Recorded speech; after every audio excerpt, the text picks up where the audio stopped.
nothing.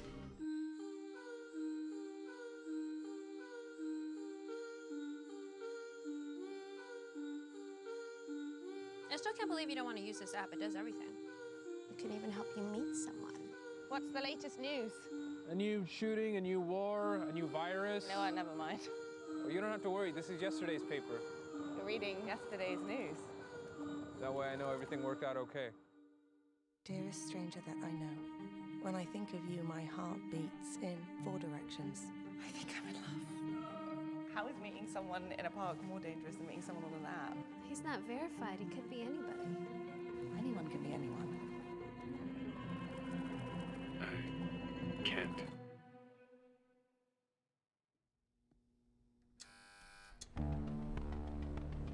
I want someone to touch me so badly it hurts. You need to exercise your emotions or violently suppress them. I'm sick of feeling like this. It's like carrying around sludge in my gut. You get so caught up in your own feelings that you don't listen to anyone else's.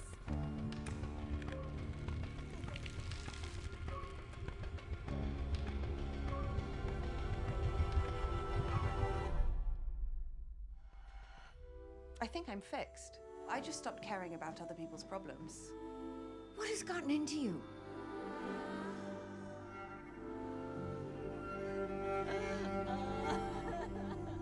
I can let things go.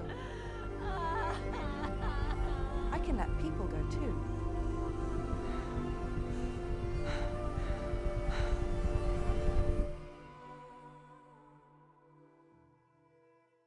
Ladies and gentlemen, boys and girls, children of all ages, I am so excited to have with me here today the director of a brilliant film that I saw at South by Southwest with Love and a Major Organ. I have Tim Albright. Tim, say hello.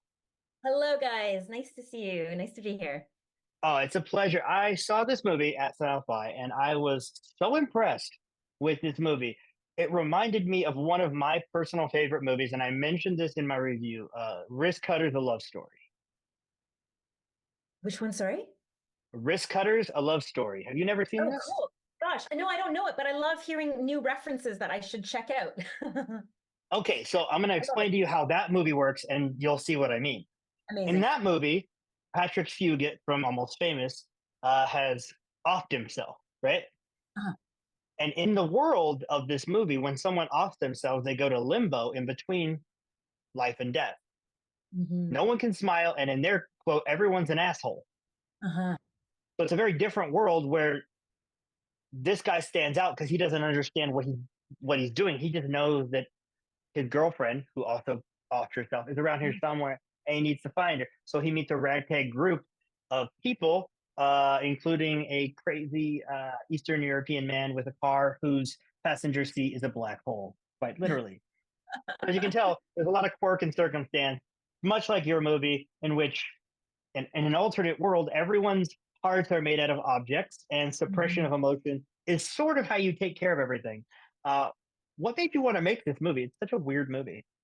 Yeah, I love that reference, by the way. I'm totally going to check that out. And I feel like, yeah, the film definitely operates in a similar world. Like you said, like no one wants to engage with emotions or one another face to face. It's all like on apps or life zap or hashtagging and liking whatever else. So yeah, it's such a different, not too dissimilar, I guess, to where we're at now in our lives or in our world, but a little bit more kind of enhanced. Yeah, I wanted to make this.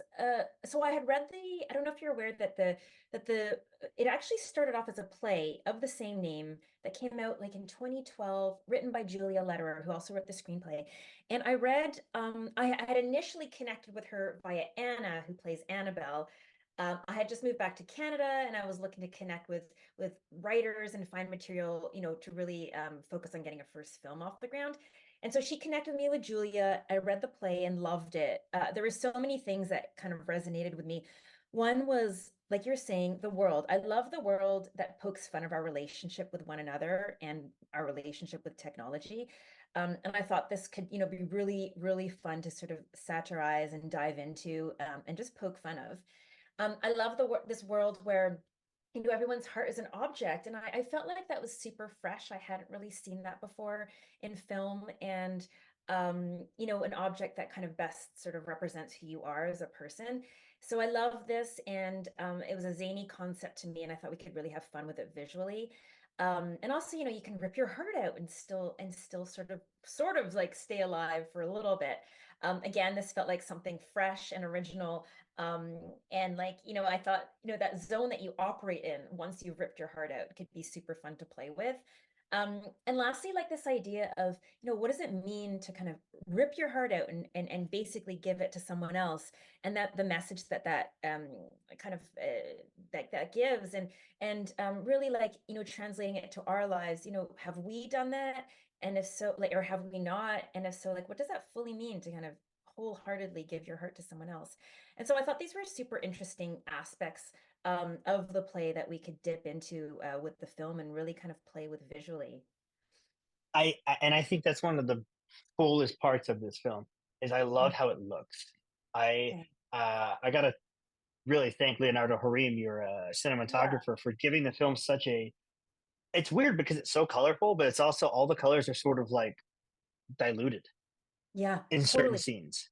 Yeah, absolutely. We actually, in the color grade, Dave Tomiak, our colorist, we made a point of, especially the outdoors scenes, we made a point of like desaturating. I mean, it was gray anyway in Vancouver, and it was rainy and it was miserable. And we weren't trying to like, you know, let's wait for the clouds to clear. Like we weren't waiting for that. We just had to kind of embrace what we had. But in the grade, we basically tried to just enhance that even more. And you know, pull out the grays and the greens, and kind of give the overall film kind of this kind of grim palette.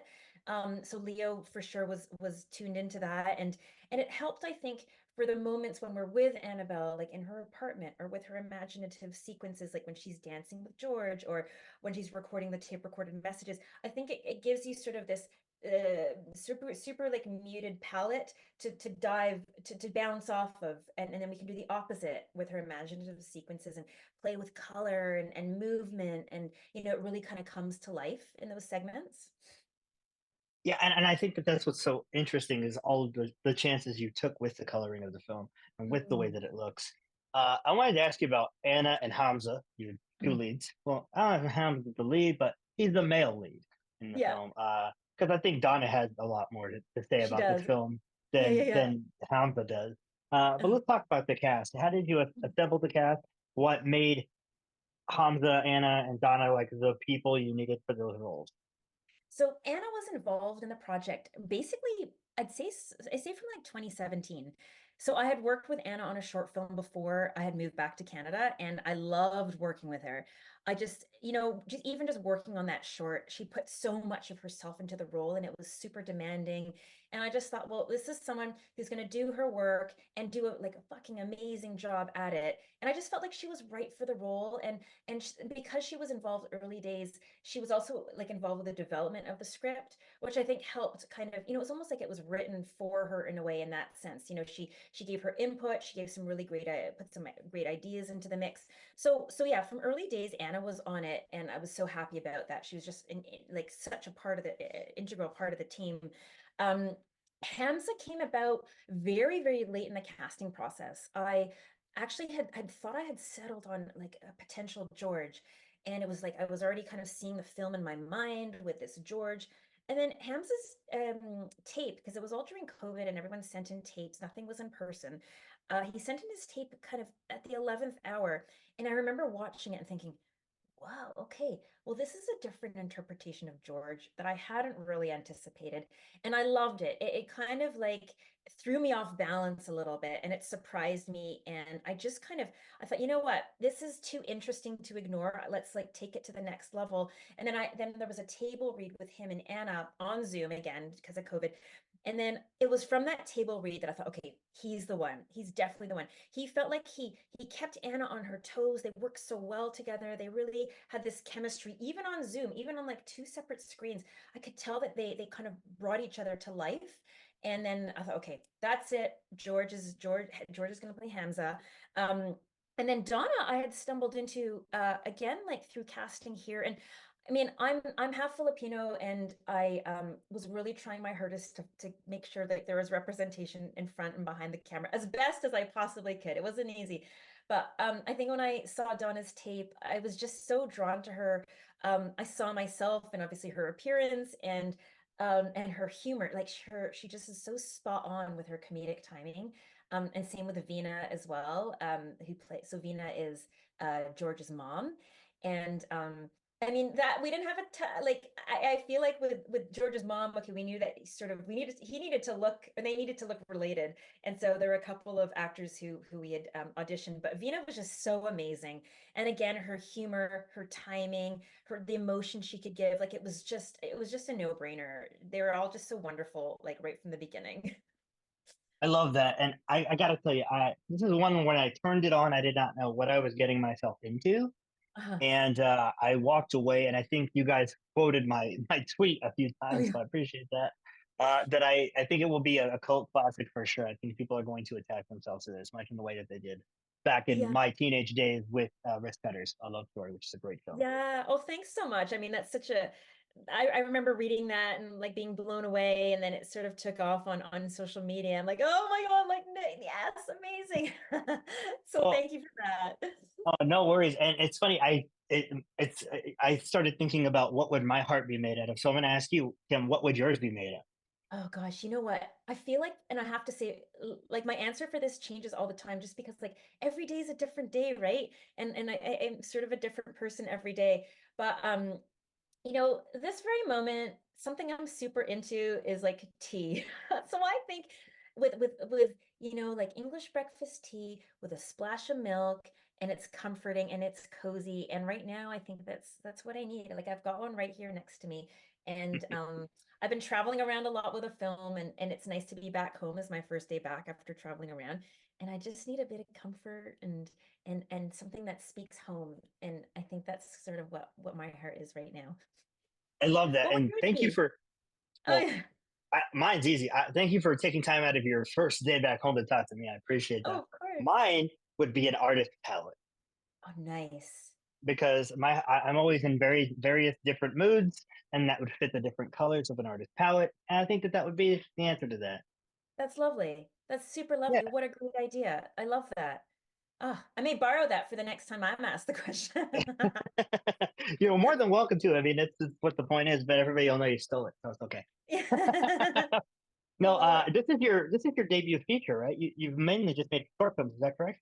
Exactly. Yeah, I started out making commercials and music videos, and then I always did my short films on the side. But yeah, this is my first feature. That's crazy. Mm. First of all, that's a hell of a start to your feature career, kid. This is a Oh, thank fantastic you. movie. This this Thank you. is this is the way you want to start, is with a banger right out of the gate. So Yeah. anytime I have a guest and it's the first time that I've spoken to them, I ask them the same two questions, and I'm going to ask them to you as well. Okay. Okay. First question is, who are some people that inspire you? Okay. Oh, well, okay. I know for definitely like, and especially for this film, a guiding light was Yorgos Lanthimos. I feel like his work, and particularly some of his earlier films, really struck a chord with me.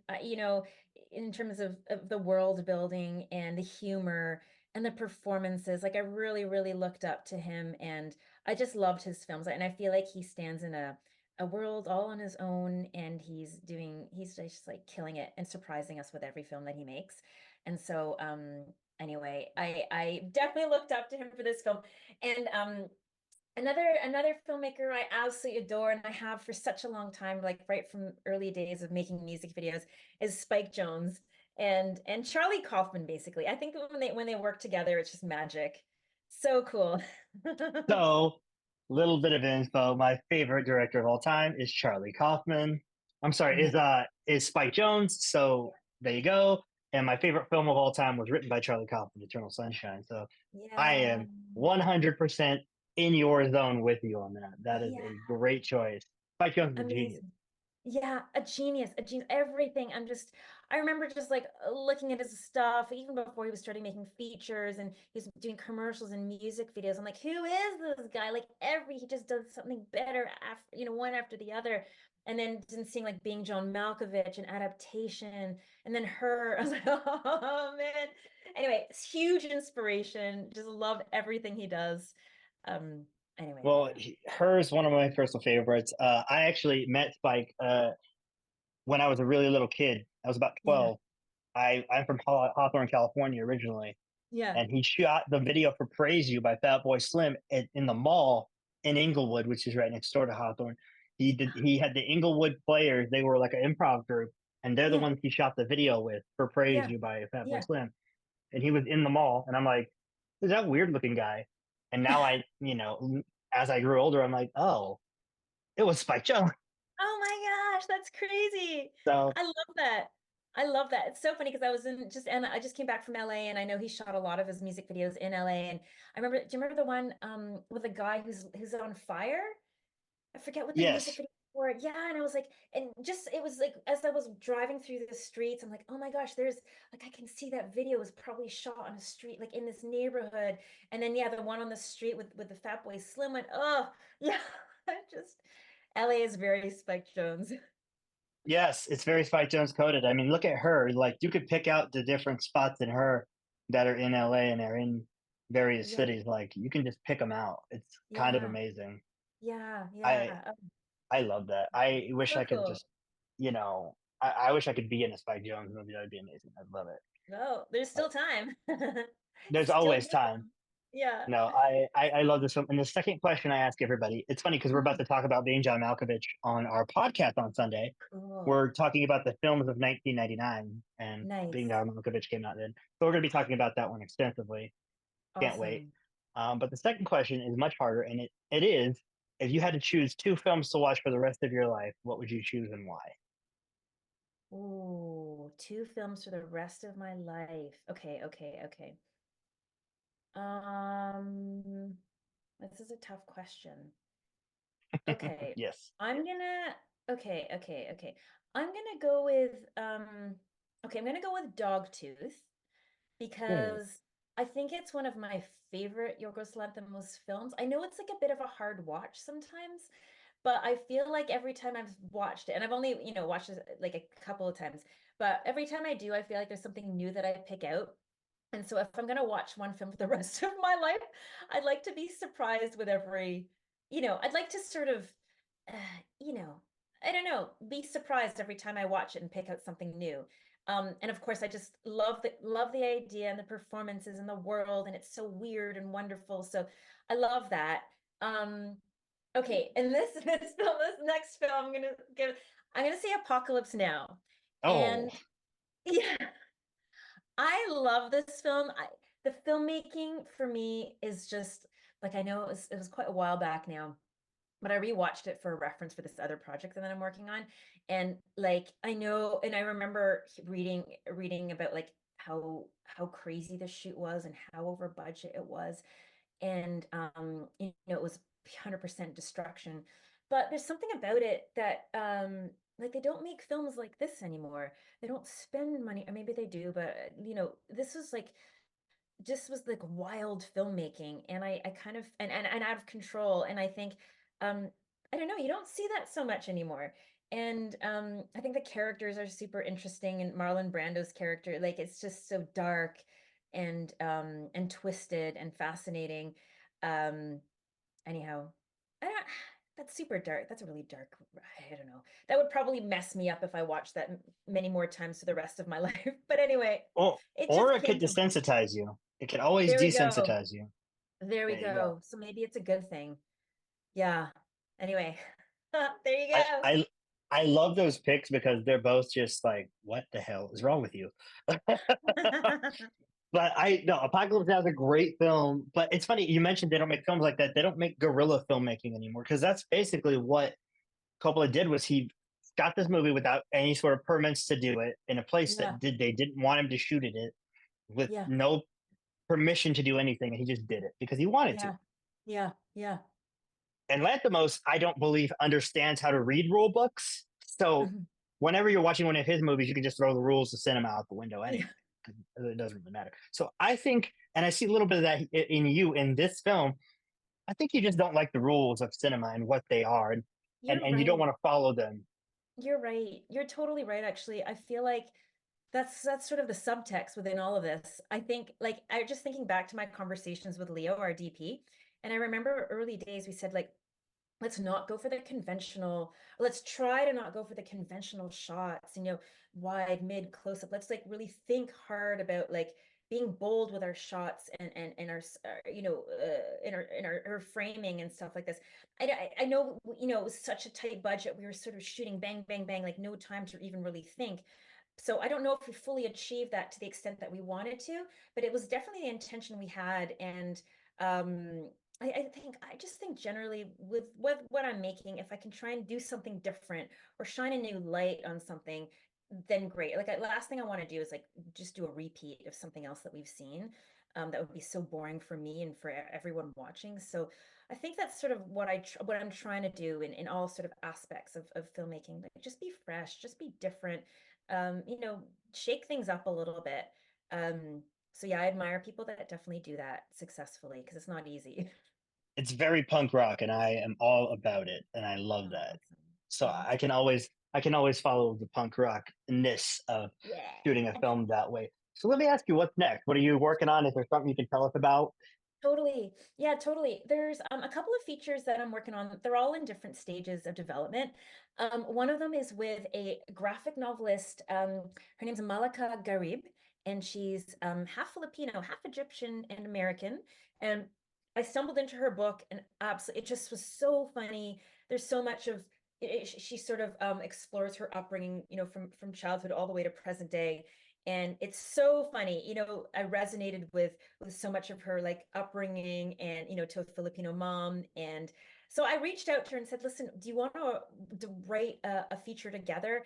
And to cut a long story short, we're now like 4 or 5 months into writing this feature, which is a high school comedy, kind of coming of age story about this half Filipino girl growing up in California and her obsession with whiteness.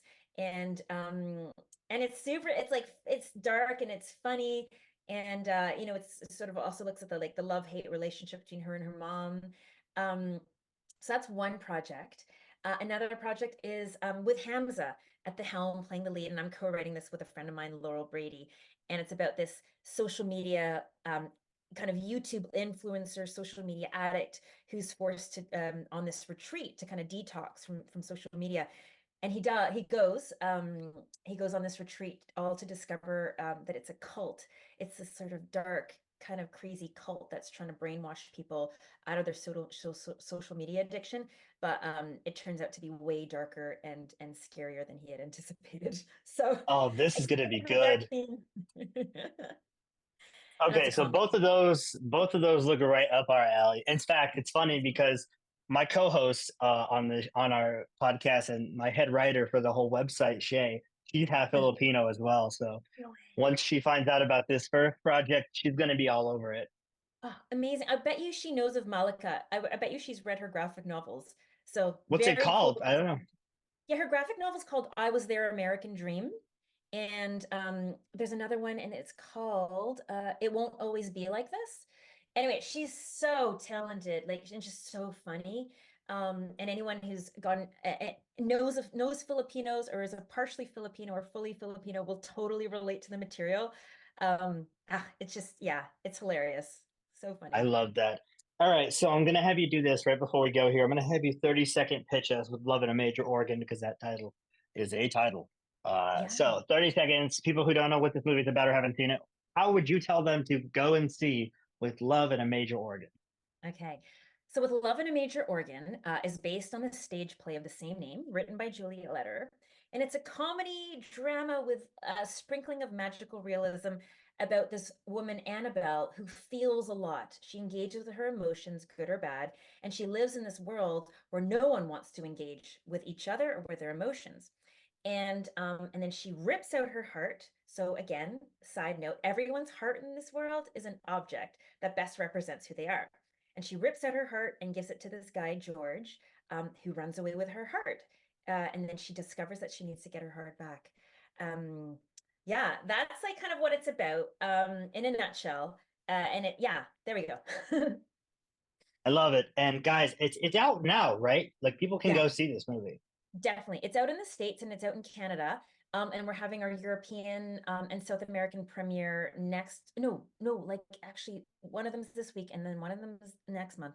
And you have to go to withloveinaMajorOrgan.com for cities and dates and screening times and stuff like that. And it will bring you to the link where you can get tickets and stuff.